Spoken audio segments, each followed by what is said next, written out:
Rabat Hashem le Zohar de ce matin, Nishmat, Meir El Keslassi, Bar Mesodi, Tana, Rosh Hashanah, Daouresha de Shata de Malka. Rosh Hashanah, c'est la tête de l'année pour du roi. Ou Mano Rosh Hashanah. Maintenant, nous on dit Rosh Hashanah, le début de l'année, Ken, Shana c'est l'année. Le Zohar sur le Sod, il a complètement une autre explication. Pour lui, Rosh Hashanah, c'est complètement quelque chose d'autre. Rosh Hashanah, Mazé Rosh Hashanah, da Yitzhak. Shou Rosh. Qui s'appelle Rosh? Yitzhak. Yitzhak s'appelle Rosh. Il a la tête. Okay? Après, il dit Mazé Shana. Qu'est-ce que c'est Shana? Shana, c'est un endroit dans le ciel. C'est une place dans le ciel. Nous, Shana, pour nous, c'est un temps. L'année.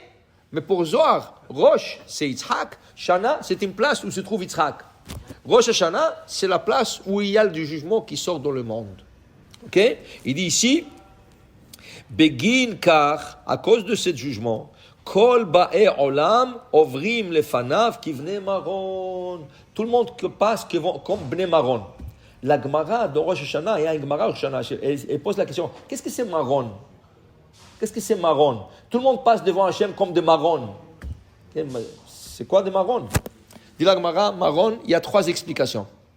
Mais une des explications la plus commune, c'est comme de brebis. Quand tu veux donner maaser, on a étudié ça la semaine dernière, quand tu veux maaser de ton troupeau, chaque année, une fois par année, le mois de Elul, tu donnes le maaser, qu'est-ce que tu fais? Tu rends toutes les nouvelles brebis dans un enclos. Un endroit clôturé. Tu fais un petit trou dans l'enclos, dans la clôture, et une brebis à la fin, elle peut passer. Toutes les nouvelles brebis sont dans une place. Et tu leur fais sortir. Qu'est-ce que tu fais? Tu emmènes leur mère de l'autre côté de la barrière, et leur mère, elles sont en train de mêler. Mais. Alors le petit, il veut sortir vers sa mère. Alors il commence à sortir par le trou, un par un, ils ne peuvent pas. Tu comptes. 1, 2, 3, 4, 5, 6, 7, 8, 9. Le 10e qui sort, tu as un tampon là, rouge, en encre rouge, et tu lui mets sur la laine. Tu lui tempes la laine. Et il continue à sortir. Combien de brebis maintenant tu as à Maaser? Tu comptes. J'ai ici 10, 20, 30 brebis, nouvelles brebis. Très bon. Tu leur laisses paître. Tu laisses sortir. Un mois plus tard, tu viens. Maintenant, il faut que je donne tout ça au Kohen. Le Maaser, ça appartient au Kohen. Le Maaser de l'animal, ça appartient au Kohen. Le Maaser de la récolte appartient au Lévi. Mais l'animal, ça appartient au Kohen. Je prends toute le brebis, je peux le donner à 30 Kohen. Si j'ai 30 brebis, je donne à 30 Kohen. J'ai une brebis, je donne à un Kohen. J'ai 20 brebis, je donne à 20 Kohen. Je peux donner tout à un Kohen. Si je vais donner je connais un Kohen, il est gentil, hop, tiens, 20 brebis. Oh, Khazak ou Baruch, maintenant je vais pour toute une année là. Okay? Top, très bon. Très bon. Maintenant, nous, on passe devant Hachem comme ce brebis. Une par une. Il n'y a pas deux ensemble. Une par une. Okay? Maintenant, les Chachamim à Moussar, le genre de Moussar, il dit comme ça.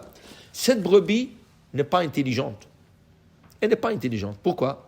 Si elle serait un peu intelligente, quand tu lui as mis le tampon avec l'encre rouge sur la laine, elle est toujours à côté des fleuves, elle est toujours à côté des lacs. Parce qu'il faut qu'elle boive, il faut qu'elle se lave, tout ça.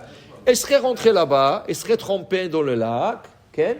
Et s'il se trempait dans le lac, tout l'encre serait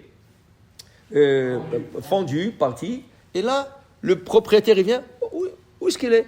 Il ne la trouve pas. Dis Hachem, toi tu as été tamponné, Had Shalom pour une gezerah, Rosh Hashanah, okay? Rosh Hashanah, une gezerah, la souffrance, la mort, on ne sait pas, Had Shalom, on ne sait pas quoi. Mais, fais tchouva. Quand tu fais tchouva, tu te laves. Et le décret, l'encre là, qui est saigné par l'encre, il va se fondre, il va fondre. Et le malach qui va venir te chercher, il ne va pas trouver. Tu comprends? C'est pour ça que la Gemara nous compare de brebis. Mais il ne faut pas être complètement comme la brebis, non intelligente. C'est comme la Gemara dit. Va voir la fourmi, toi les paresseux, va voir la fourmi. Regarde comment il travaille toute la journée, il travaille, il y a de l'or, mais pas tout à fait comme la fourmi. Va apprendre, mais pas tout à fait. Qui veut dire?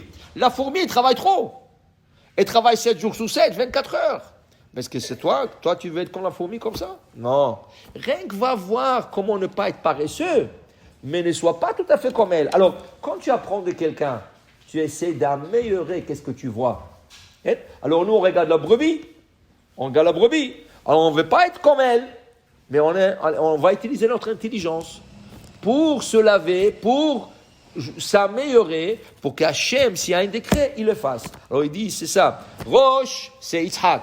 Hashana, c'est une place dans le ciel qui s'appelle Hashana. C'est de là-bas que le monde est jugé. Et comment le monde est jugé? Comme Béné Maron, comme de brebis, un par un, chacun. Mais, Chachamim nous enseigne aussi qu'il y a un jugement général.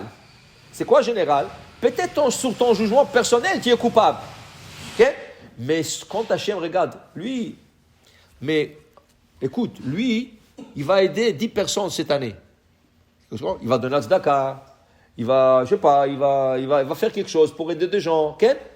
Alors, sur le plan général, Hachem me dit, tu sais quoi? En vérité, sur le plan personnel, il a échoué. Je l'aurais enlevé de ce monde. Mais comme le public a besoin de lui, je le laisse. Alors, il gagne grâce au public. C'est pour ça qu'on dit « Al tifrosh min hatzibur » ne te sépare pas du public, car que si tu es coupable sur un plan personnel au ciel, tu vas gagner sur le plan général. Si tu as gagné sur les deux plans, ashrecha matov chelkecha. Mais si tu n'as pas gagné, c'est le kahal qui va te sauver.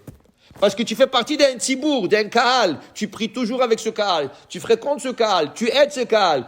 Alors là, tu as le plus de chances de gagner dans le jour de Rosh Hashanah. Baruch Adonai Le'olam. Amen ve Amen.